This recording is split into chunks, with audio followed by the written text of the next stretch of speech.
everyone, and welcome to the joint webinar between Bruker and ClearLight. It's my pleasure to introduce one of my favorite customers, Dr. Sharla White. Sharla has her Ph.D. from the University of Chicago, did a short stint postdoc at Stanford, and then it's kind of made her way into industry after that, and is now working with one of the coolest things that I think is out there, doing clear tissue imaging in combination with light sheet. And without further ado, I will let Sharla take over and talk to you about what they do here at ClearLight. Cheers. Thank you, Dane. I appreciate it. As Dane mentioned, I work at ClearLight Biotechnologies. I'm a vice president of R&D. And so today I want to go into showing you some of the things that we've been working with the light sheet that we have from Bruker Luxendo with our MuVi, and showing you how you can really maximize with tissue clearing and the light sheet. So let's move to our presentation. So at ClearLight, we focus on a couple of things. We have taken the technology of Clarity tissue clearing that was originally developed at Stanford University by Carl Dazeroth and colleagues in his lab and licensed that technology. We then decided to take it and bring it beyond the brain by focusing on how it can be applicable to immuno-oncology. And as a result of that, really exploring and coming up with this 3D immunohistochemistry aspect. And in addition to looking at these larger tissues, we then started working on our true 3D imaging analysis. And a lot of what we do focuses on working with preclinical researchers, both in academia, in biotech, and in big industries. So as I previously mentioned, Clarity was originally designed for use in the brain. However, one of the biggest issues with Clarity is the time it takes to clear the samples, being able to apply this to other tissues beyond the brain. So we've worked on, one, optimizing the reagents that will improve the actual clearing time and the staining time, but also developing an expertise in how this can be applied for staining these thicker tissues. While it is similar to immunohistochemistry for thin FFP sections or thinner frozen sections, there are some variations that need to be taken into account. And as a result of that, we wanted to increase our availability and being able to see what's occurring at a cellular and a subcellular level. What we found as we started to make this a lab services to people was that a lot of people were interested in looking at several different types of tissue, from normal to diseased to looking at calcified tissue. So we have worked to adapt this technology to work for organoids, which are much thinner, to looking at calcified tissues and bone, or also looking at skin. So what we hope to cover today is going to be what is tissue clearing and why you would want to use it. And then we're going to focus in on specifically the Clarity technique, because that is the technique that we found that's been most effective for us for tissue clearing. And then imaging on the light sheet, what that looks like, what that means, and then actually looking at some of the images. In this case, we're going to focus on intestines, which are still a very complex tissue, and then how this can be used to advance your research. So why is tissue clearing necessary? Well, to begin with, we all know that organs and tissues are made of several components. When they're all combined together, this actually can increase the light scattering effects. And that's because all of these different components have different refractive indices. And with this difference in variation, this results in light scattering. If you have a high heme presence, that's going to also be affecting how the light penetrates. Calcification impedes the penetration of it. Pigmentation, melanin, is going to absorb the light. So we work on several different processing techniques that will remove the heme-related factors, autofluorescence that might be related to that.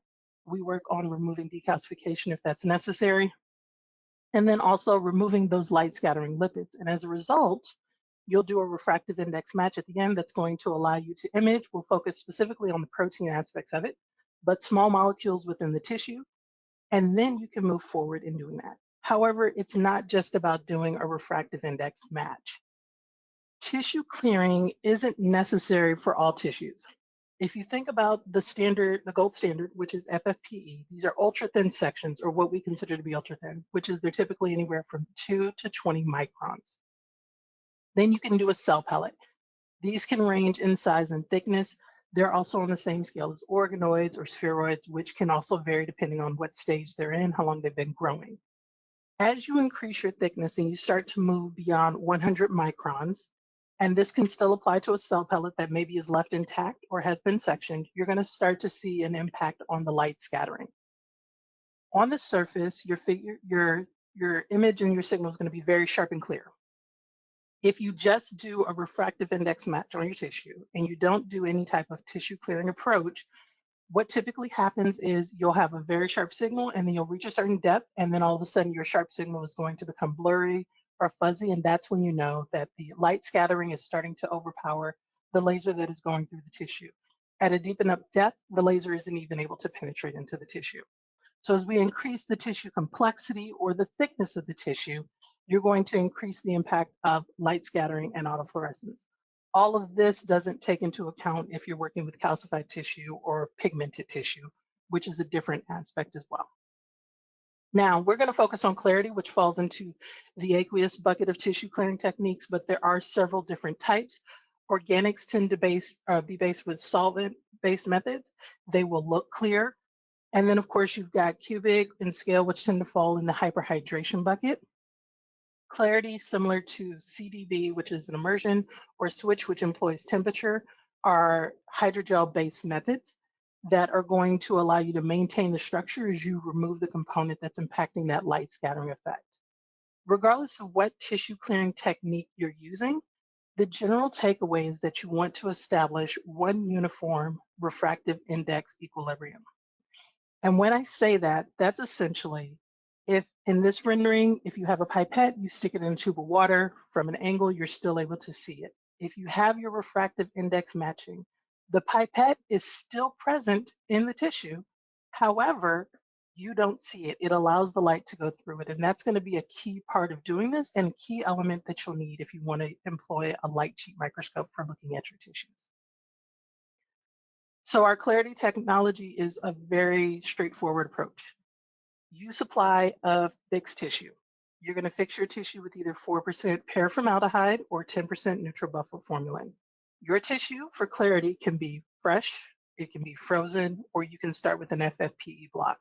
If you begin with an FFPE block, then what you'll want to do is a deparaffinization process that will then allow you to remove all of the paraffin that's embedded in your system. And then from there, you can insert it into the clarity workflow, which begins with doing an embedding of the hydrogel matrix. When you're embedding the hydrogel matrix, essentially your hydrogel monomers are going to start to form crosslinks with your nucleic acids and with your proteins. This biomolecular functionalization that's occurring is then going to undergo a degassing process and a vacuum process where we remove the oxygen from the system. It's important that you remove the oxygen from the system because then you want to move on to polymerizing it, which is going to lock your scaffold into place. When we put the scaffold into place, what's going to happen next is we begin the lipid clearing process. And the lipid clearing process, we're focused on removing the light scattering lipids. I emphasize this because it's not going to remove other fats. So what you'll see as we talk about the intestine is that there is other fat that is present around the intestines. And we're going to be able to still see what's going on in the intestines, but it won't remove the presence of other fat cells. From there, we then want to talk about immunostaining. We all may be familiar with the process of immunostaining. You can block your tissues. You don't have to. We recommend it because it can help minimize your background, especially when you start working with much thicker samples. But what we found is that while these are general applications, the standard dilutions that are typically applied, particularly for thin sections, were not in line with thicker tissues. If you use too little of the antibody or the biomarker or the staining that you're doing, what you'll end up with is a nice sharp signal on the outside of your sample. And then as you start to move further into the tissue, you're going to see a decrease in signal. If you use too much, then you end up with a sandwich effect where you have a lot of antibody that's on the outer layer, but it's essentially gotten stuck. And so they're blocking the path of the antibodies that allow it to penetrate into the tissue. So with 3D IHC, we focus on allowing for that immunostaining to penetrate deeply into this clear tissue. We're using fluorophores to illuminate and see what's happening within the tissue, and we're targeted on uniform and even staining. And then from there, we have our 3D image analysis. With thicker tissues, you have some other parameters that you need to take into account because you've got a wider section that you're working with, and it's also thicker. So before we go into how we're imaging these tissues, let's talk about what actual light sheet microscopy is. And Brucker has a very nice slide for us to look at. Essentially, you're going to have a laser fiber that's present. It's going to give you your light that's coming through. It's going to be used to illuminate your cleared sample. There's then a detection objective that's separate from what's occurring, and that's where your illumination is going to come through for that. We use filters for illuminating and exciting these samples. So depending on the confocal that you might be used to, if you're using a filter set, this is very much in line with that. If you are using a scanning point and lasers as opposed to filters, then that might be a little bit of an adjustment for you. In this lower corner, what you're looking at is, I believe, I'm not sure the exact one, but this is similar to the QV setup where your objectives are at a 45-degree angle that's occurring here. When you're decoupling this fluorescence, essentially what's happening is you're doing a selective illumination. So hence SPIM, the selective plane illumination of microscopy. So it's a single plane that's going to be illuminated.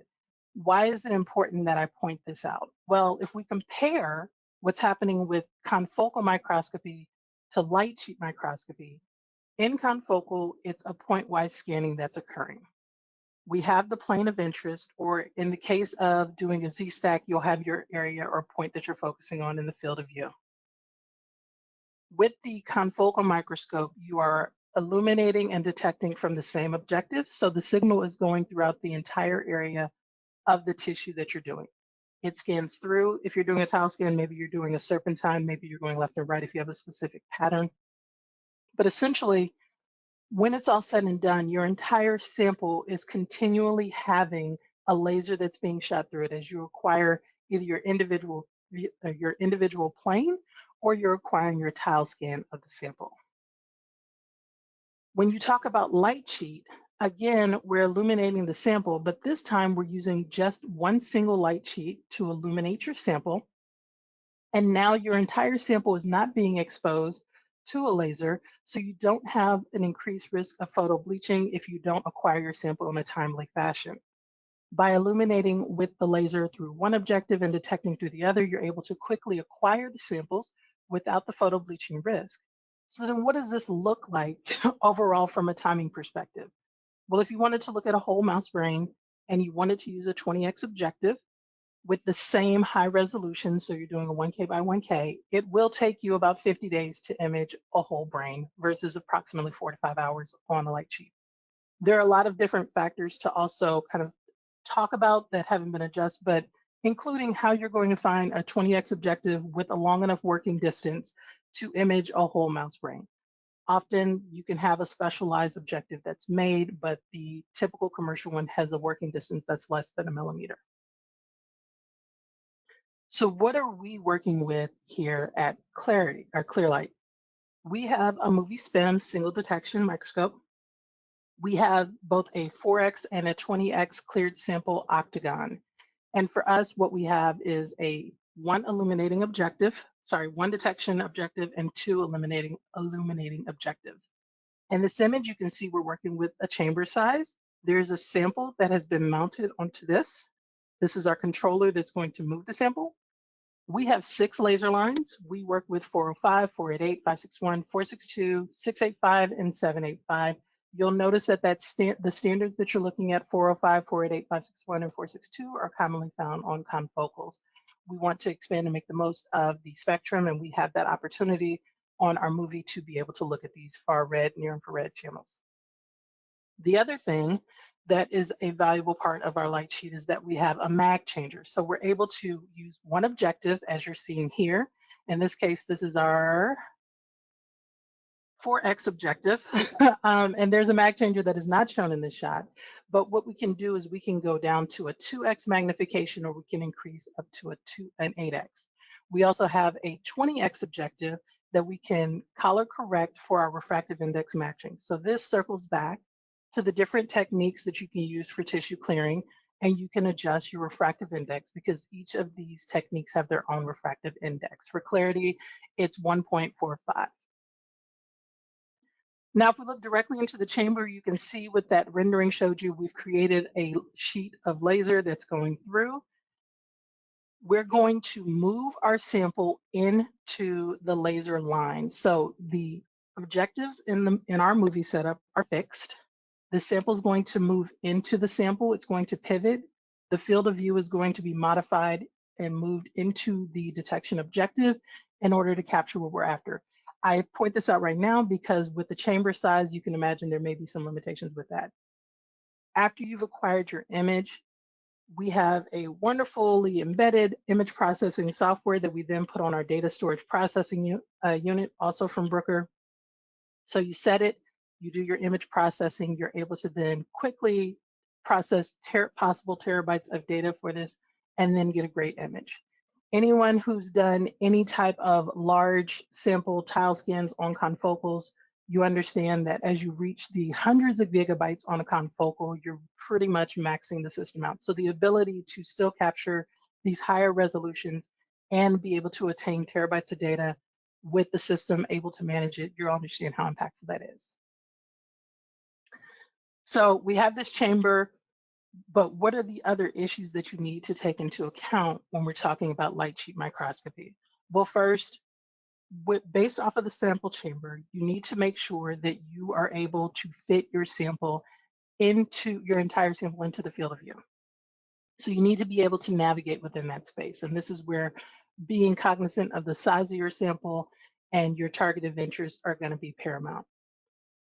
You're going to need to make sure that your sample is properly cleared.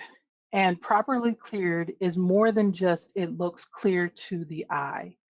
There are plenty of techniques where it may look clear, but the reality of the imaging of it is it'll be fine on the surface, and as you start to get deeper, it's going to become blurry. Well, with light sheet, because the laser is going completely through the entire sample, that inability to have properly cleared, particularly through in the deepest part of the sample, is going to affect the quality of the laser to go through that. So it's important that you understand what is involved when you're doing that. You want to make sure that you have taken into account the refractive index components of everything that's in play for your clearing technique.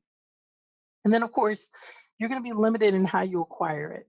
With the confocal, the way your sample sits is you are limited to the size of the cover slip or a microscope slide, but you can still look over and visually see your sample, visually check it.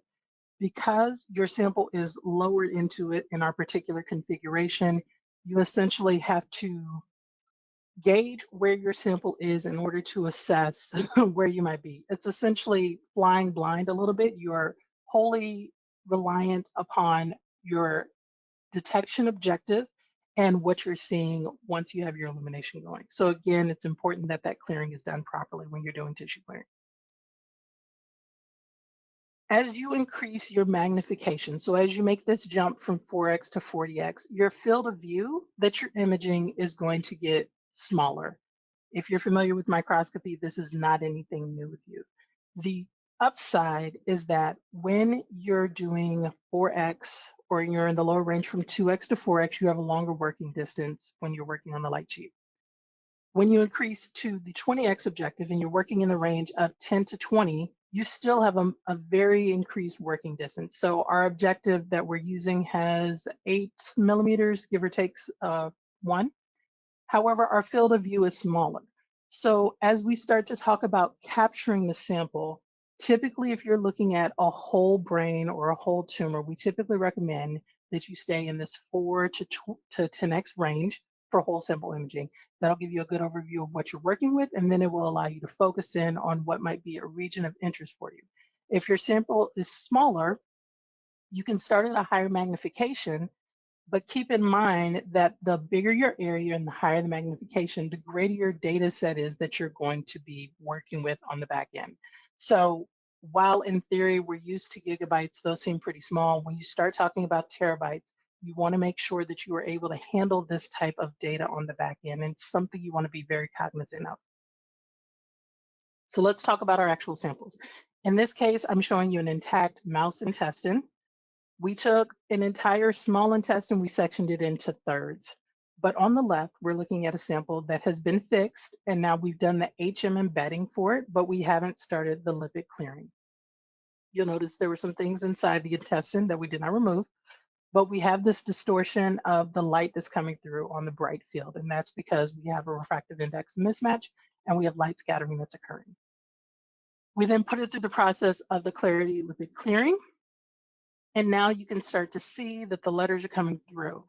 Most people, when they see cleared samples, they equate it with it should look like the brain, but the brain is a very unique and lipid-rich tissue. All the other organs that are present in the body have a much lower light scattering lipid count than the brain does. So these other components are still going to be present when we do this clearing.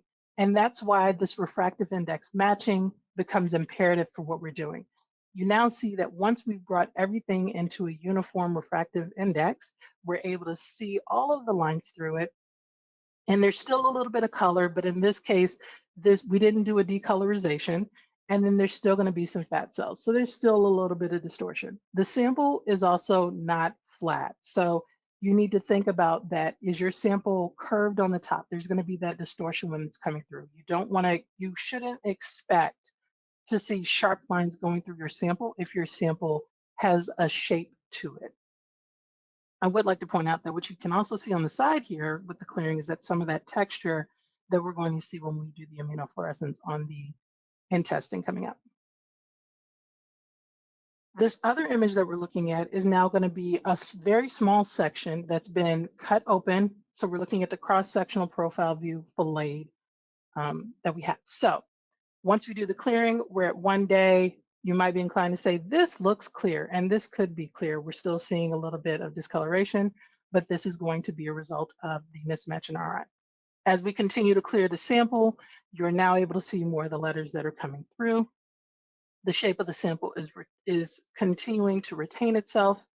And of course, keep in mind, we are still just looking at the cleared. These have not been RI matched, but you can distinctly see lettering and shapes throughout the sample. So then what does this look like when we put this on the MuVi? Here we are showing you 3 different preparation and mounting techniques for the small intestine that we cut into thirds. On the left, the sample has been left intact. As that begins to play through the 2D slice view, you're going to see dead spaces that are going to occur. This is not going to be the result of staining penetration. It's going to be because we have maintained the tubular shape of the intestine, and so there's nothing in there. So when you're at the edge, you're seeing that structure that we had the hint at in the bright field view. As we move through, you're seeing that there's an empty space before we move to the upper edge of it. The intestines, if you want to fillet them, become very thin as we saw, but perhaps you want to see what's going on in multiple places throughout the intestine. And in that case, you might be inclined to either Swiss roll or layer your samples so they're folded on top of each other. So in the middle, what we have is a sample where the layers are on top of each other, not in any particular shape, but you can get a little bit more insight as to what's going on with the villi. On the right, we focused on just the filleted sample. And what we're doing is just looking at that section, it's not overlaid. And when that's happening, because it's open like that, you're able to focus on the cilia and the villi and really get a good idea for the profile structure that's going on. We're looking at a 10x tile scan that was taken for these 3 samples.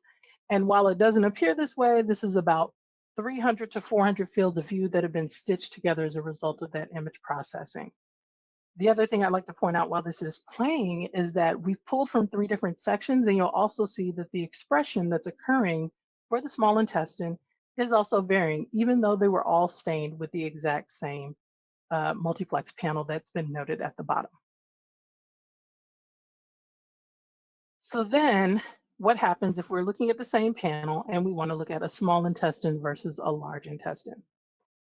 We see similarities that are going to exist because they are still intestinal tissues and they have that commonality. However, when we look at the same panel, what we get is a distinctly different profile expression that's occurring between the large intestine and the small intestine. The upside to being able to do fluorescence microscopy is this ability to turn the channels off and on. You're able to easily see co-localization that's occurring. You can zoom in onto these larger files and see what's occurring as you get closer. The joy of we use BitPlane MRs for our visualization is you can create co-localization channels if that's what you want to do as well. But with this increased magnification, we don't need to zoom in as much in order for you to be able to see what's occurring. These are going to be layered samples that have been folded on top of each other a bit based off of the shape that they're showing, but there's still plenty of insight that can be gained from this. Okay. And finally, the other key thing to note is I initially started off by telling you that light sheet is not necessary and tissue clearing isn't always necessary for these thinner sections. So one of your thoughts might be, if I have a filleted intestine and I know it's not thick, then why would I bother doing tissue clearing and why would I want to do light sheet on this? And I feel like this is a wonderful example of what you can see. We've increased our magnification. We're looking at a 20x profile of a small section, but here we're focusing on the villi, the profile view, the orientation, that ability to allow your intestine to start to curl up because it wants to return to its natural shape. However, you're still able to capture what's going on from a profile perspective that we weren't able to really focus in on when we left it intact. Sometimes that dead space in the tube can be distracting. One of the key aspects when we're doing tissue clearing and we're working with these larger samples is that often we want to be able to see as much as we can as quickly as we can, but often having that much data can become distracting. So it's really great to start off at a lower magnification, keep your question in mind for what it is that you're really after, and then focus in on those different points. When you're able to do that, now you can really focus in on the key aspects for the research that you're doing. And this is going to apply to any tissue that you're working with. But I felt that the intestine was a great example of something that is complex, but it seems like it doesn't require the process, but it also benefits from using Clarity, 3D IHC, and imaging on the light sheet. So the workflow is pretty straightforward for us, and we try to make it so for those that are interested in using Clarity as well. You can start with any input fixed tissue.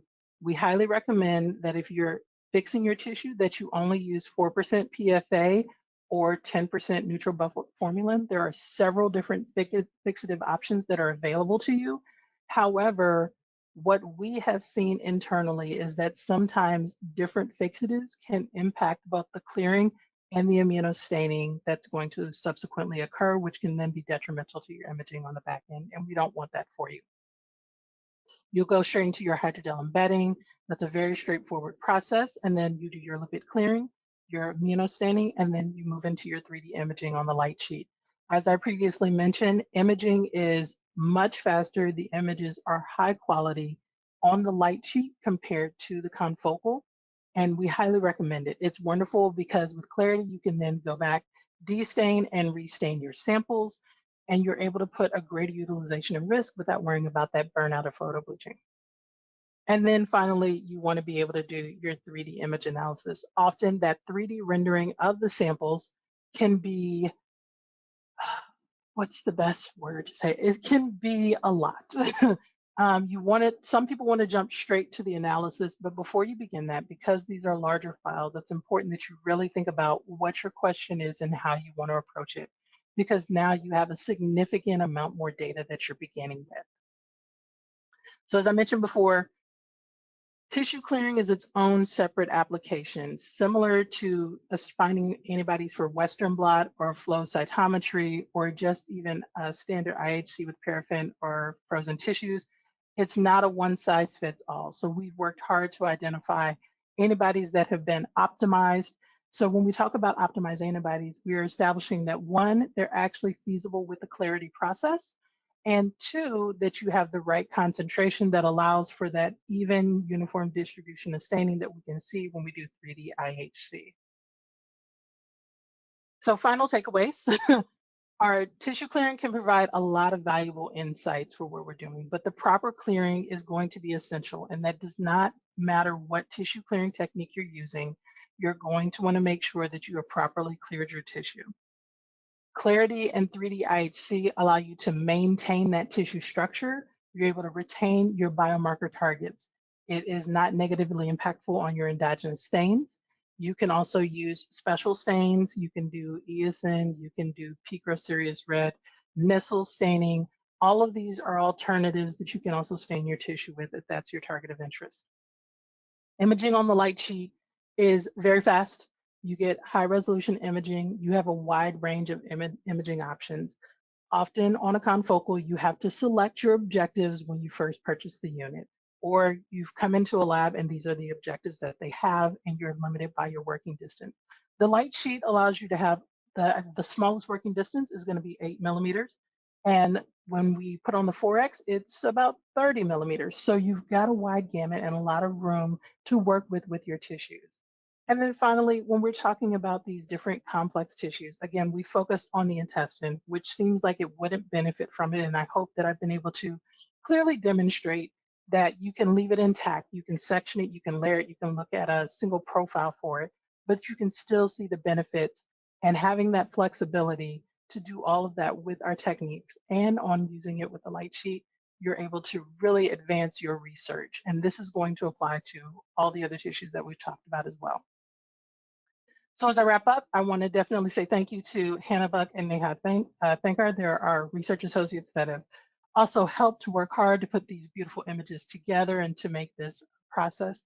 We want to thank Rucker Luxendo for giving us this opportunity to show some of the things that we've been doing here at ClearLight. And of course, there's always a team of people that are behind the scenes that never get enough work, but help make the slides and everything come together as well. So thank you very much. And I'm more than happy to answer any questions that you guys might have as well. Thank you so much, Sharla. If I didn't mention this at the beginning, but there is a little questions tab for people to type a couple questions in if they would like. There are one or two already. So if there's any more that come in, we can answer those. First question, Sharla, is why do you prefer clarity over other tissue clearing techniques?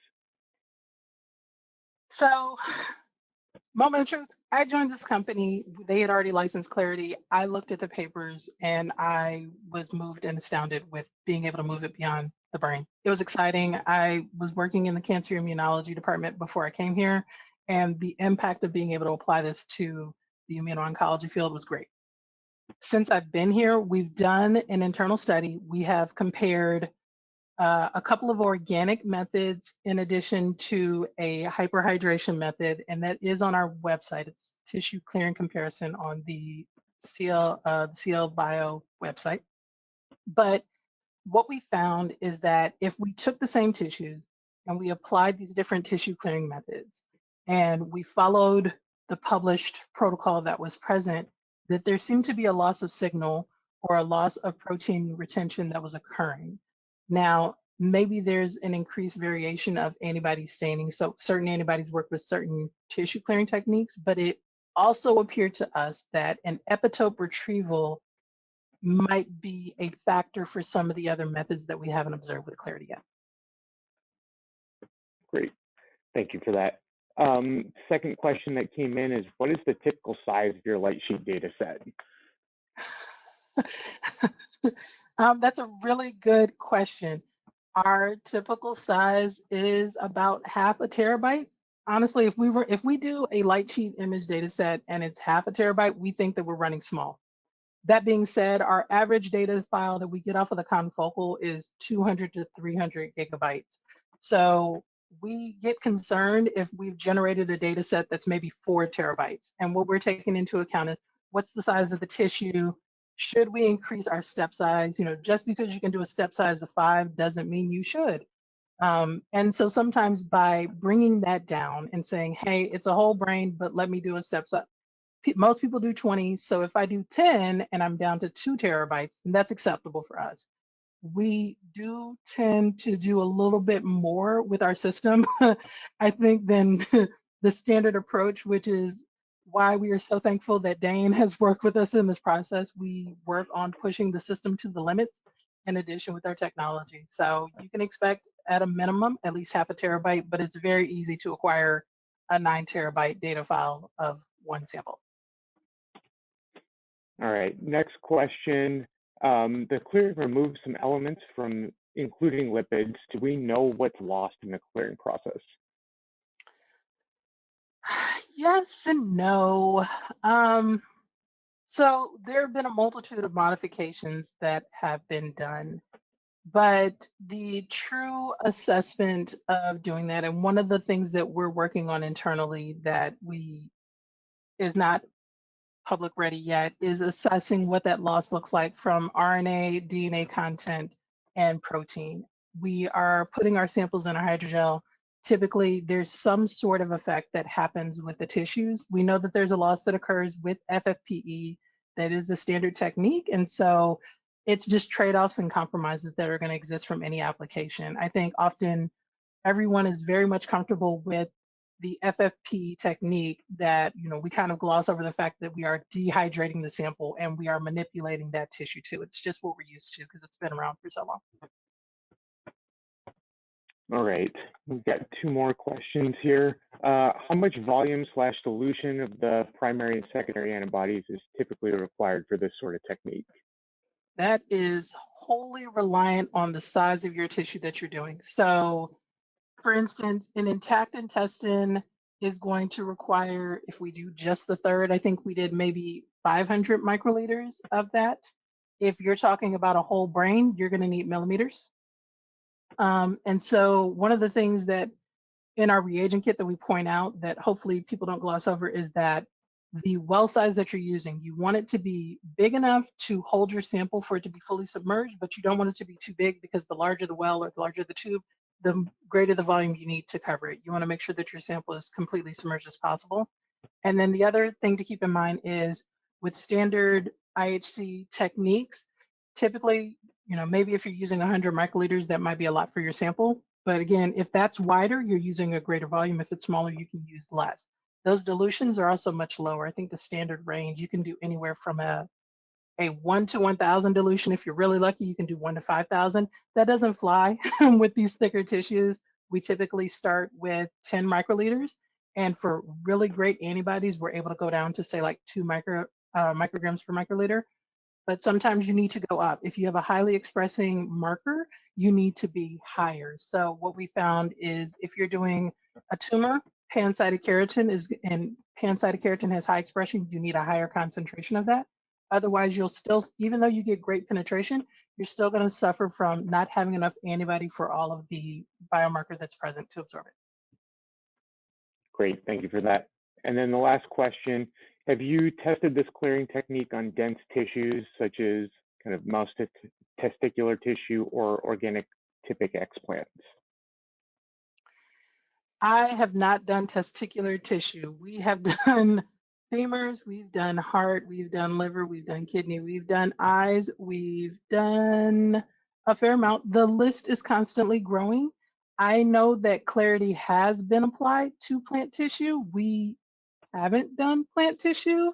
I would probably start with that protocol. I think there's a small modification on the front that you need because what you're breaking down in a plant is very much different than what you're breaking down with human and rodent tissues. Okay. And then we just had another one come in. Have you tested fish on this system? So we have not more done... like the fish technique, not actual fish. Oh, thank you. To clarify. We get that question a lot. We have dabbled in it a little bit, but that is a different approach, which then would also require modification. So think of if you're doing fish, now you need to account for how much do you need to increase your primers. You've got thicker samples. So there are a lot of other questions. It's just a different angle to come at it from. We are aware that that interest is there. We're looking at it. The other thing to keep in mind is that, at least from what I've seen with fish, is the way that that renders in 3D is a bunch of spots. So how that reconciles is very much a good question. We are looking into that, and also how that could be combined with imaging the proteins at the same time. We know that people are interested in it. We just know that there's work that goes into making it happen. Great. Well, I think that is all the questions for now. I appreciate everyone attending and staying through the entire presentation. It's great to see a bunch of new names on here. Both Sharla and I would be available for questions afterwards, and I know this will be on, so feel free to contact either of us, or you can send questions, any further questions via the links, and we'll be happy to get back to you. Absolutely. So thank you so much, Sharla, for the great presentation. I appreciate that. Thank you, Dane. I appreciate it. Thanks, you guys. All right. Bye.